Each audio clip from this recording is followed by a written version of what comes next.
Hey everyone, in this video I'll show you how to make a Gamepass on Roblox Mobile. Let's get started.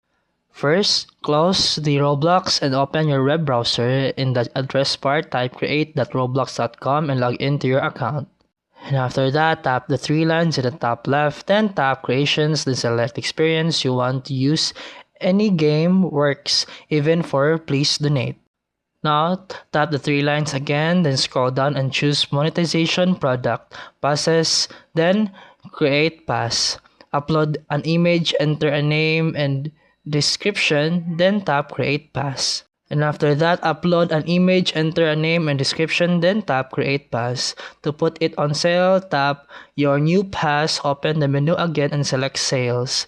Turn on item for sale, set price, and save your changes.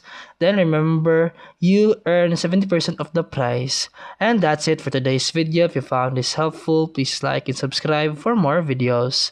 See you in the next one.